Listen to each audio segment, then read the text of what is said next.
அத்தான் அத்தான் கண்ணு தப்பா நினைக்க மாட்டீங்களே?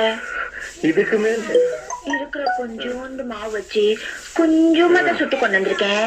உங்களுக்கு பத்தமா பத்தாதுங்க பாருங்க. இத்தினோண்டு சாப்பிட்டாதான் உங்க உடம்பு கொஞ்சம் பூசினா போல இருக்கும். சாப்பிடுங்க. என்னடா என்ன பத்தாதா? ஐயோ என்ன விடுமா, எனக்கு வேண்டாம். சாப்பிடுங்க.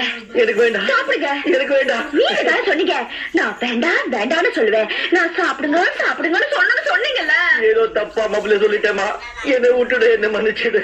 என்னங்க காலங்காத்தால இப்படி தூங்குறீங்க? காலங்காத்தாலியா? அடியே அடியே அரைச்ச அங்க பாதி டைம் எவ்வளவு ஆகுது? மணி 2 அதுக்கு 6 மணிக்கு நினைச்சிட்டு இருக்கேன். நண்டு கிடக்கிறா நண்டு. நாய் நிறைய கோழி குதிரை காதால துங்கத்துல பிசாச்சு மாதிரி ஒன்று எழுப்பி ஒரு பக்கெட் எண்ணெய தலையில போட்டு குளிப்பாட்டி ஒரு அண்டாக்கியா ஒண்ணு வந்து சாப்பிடுங்க சாப்பிடுங்க சாப்பிடுங்க சொன்ன இதை கேக்குறது நாதியே கிடையாதா? அத்தான் அத்தான் அடைச்ச அறிவு கட்டவர முதல்ல இங்க போ. யாரா பார்த்தா என்ன நினைப்பாங்க? நினைச்சிட்டு போறாங்க. ஒரு பொண்ணு கல்யாணத்துக்கு அப்புறம் ஒரு தடவை தான் வீட்டு விட்டு வெளியே வருவா. நான் கல்யாணத்துக்கு முன்னாடியே வந்துட்டேன். இனிமே நான் இங்கதான் இருக்க போறேன். அடிச்சு தொலைச்சு போடுவேன்.